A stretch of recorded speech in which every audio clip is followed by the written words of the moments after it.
ಎಲ್ಲರಿಗೂ ನಮಸ್ಕಾರ. ಇವತ್ತಿನ ವಿಡಿಯೋದಲ್ಲಿ ಬಜ್ಜಿ ಅಂತ ಅಂದರೆ ಬಾಯಲ್ಲಿ ನೀರು ಬರೋ ಅಂತಹ ಬಜ್ಜಿ ಪ್ರಿಯರಿಗೋಸ್ಕರ ಇವತ್ತು ಒಂದು ಒಳ್ಳೆ ಸೂಪರ್ ಆಗಿರೋ ಬಜ್ಜಿ ಮಾಡ್ತಾ ಇದ್ದೀನಿ. ಸೊ ಈ ವಿಡಿಯೋ ಸ್ಟಾರ್ಟ್ ಮಾಡೋಕ್ಕಿಂತ ಮುಂಚೆ ಎಲ್ರಿಗೂ ವೆಲ್ಕಮ್ ಟು ಮೈ ಚಾನಲ್. ಇವತ್ತು ನಾನು ಮಾಡ್ತಿರೋ ಅಂತಹ ಬಜ್ಜಿ ಹೀರೆಕಾಯಿ ಬಜ್ಜಿ. ಸೊ ನಾನು ಇಲ್ಲಿ ಅರ್ಧ ಹೀರೆಕಾಯಿನ ತಗೊಂಡಿದ್ದೀನಿ, ಯಾಕಂದರೆ ಒಂದು ಫುಲ್ ಹೀರೆಕಾಯಿ ಆದರೆ ತುಂಬ ಜನಕ್ಕೆ ಬೇಕಾಗುತ್ತೆ.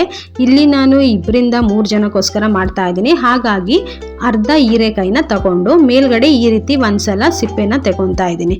ಲೈಟಾಗಿ ಸಿಪ್ಪೆ ಎಲ್ಲ ತೆಗೆದ್ಮೇಲೆ ಇದನ್ನು ಒಂದ್ಸಲ ನೀರಲ್ಲಿ ವಾಶ್ ಮಾಡ್ಕೊಂಡು ಬರಬೇಕು. ಇವಾಗ ನಾನು ವಾಶ್ ಮಾಡಿ ಬಂದಿದ್ದೀನಿ. ಹಾಗೆ ಇದನ್ನು ರೌಂಡ್ ಶೇಪಲ್ಲಿ ಕಟ್ ಮಾಡೋದಕ್ಕಿಂತ ಈ ಥರ ಕ್ರಾಸ್ ಆಗಿ ನೀವು ಸ್ಲೈಸ್ ಮಾಡಿ ಕಟ್ ಮಾಡಿ ತಿನ್ನೋದ್ರಿಂದ ಬಜ್ಜಿ ನೋಡೋದಕ್ಕೂ ಸಖತ್ತಾಗಿರುತ್ತೆ, ಹಾಗೆ ತಿನ್ನೋದಕ್ಕೂ ಒಂಥರ ಚೆನ್ನಾಗಿ ಅನಿಸುತ್ತೆ. ನೋಡಿ, ಇವಾಗ ಈ ಥರ ಕ್ರಾಸ್ ಆಗಿ ನೀವು ಕಟ್ ಮಾಡ್ಕೋಬೇಕಾಗತ್ತೆ. ಇದರಿಂದ ನೋಡಿ ಬಜ್ಜಿ ಶೇಪು ನೋಡೋದಕ್ಕೆ ಎಷ್ಟು ಚೆನ್ನಾಗಿ ಕಾಣುತ್ತೆ. ಕ್ರಾಸ್ ಕಟ್ ಮಾಡೋದ್ರಿಂದ ಸ್ಲೈಸ್ ನೋಡಿ ನೋಡೋದಕ್ಕೆ ಎಷ್ಟು ಚೆನ್ನಾಗಿ ಕಾಣಿಸ್ತಾ ಇದೆ. ಈಗ ಬಜ್ಜಿ ಹಾಕ್ದಾಗ್ಲೂ ಸೇಮ್ ಒಂದೇ ಶೇಪಲ್ಲಿ ನಿಮಗೆ ಬಜ್ಜಿ ನೋಡೋದಕ್ಕೆ ಸೂಪರಾಗಿ ಕಾಣಿಸುತ್ತೆ.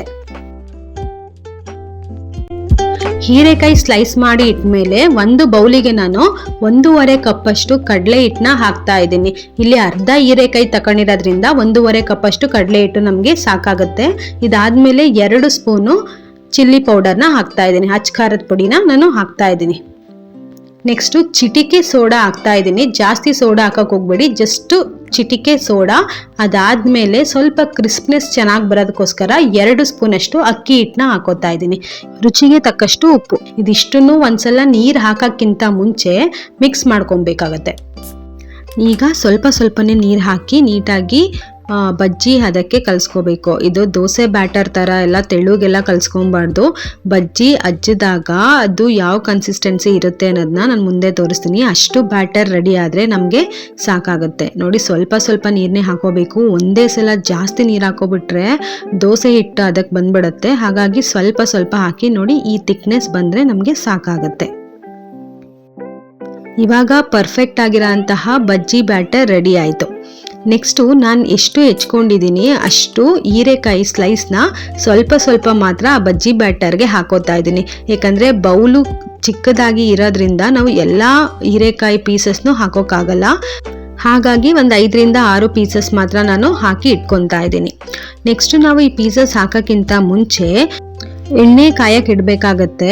ಇವಾಗ ನಾನು ಸ್ಟವ್ ಹಚ್ಕೊಂಡು ಅದಕ್ಕೆ ಒಂದು ಬಾಣಲಿ ಇಟ್ಟು ಎಣ್ಣೆ ಹಾಕಿ ಅದನ್ನು ಕಾಯಕ್ಕೆ ಇಡ್ತಾ ಇದ್ದೀನಿ.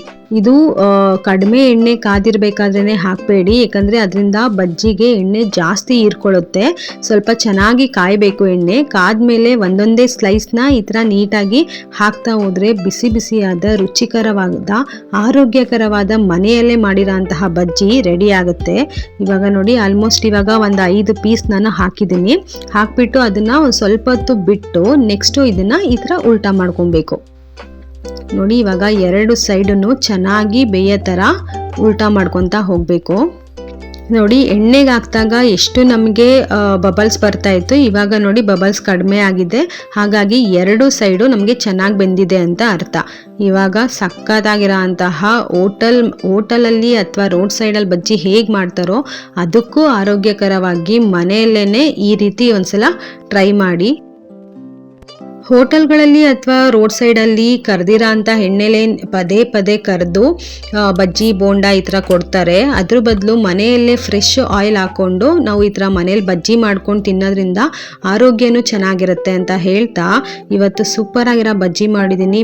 ಬಿಸಿ ಚಳಿಗಾಲಕ್ಕೆ ಮಳೆಗೆ ಸಕ್ಕತ್ತಾಗಿದೆ. ಇದೇ ಥರ ಒಂದ್ಸಲ ಟ್ರೈ ಮಾಡಿ ಅಂತ ಹೇಳ್ತಾ ಇವತ್ತಿನ ವಿಡಿಯೋನ ಮುಗಿಸ್ತಾ ಇದ್ದೀನಿ. Thank you all. Thank you so much.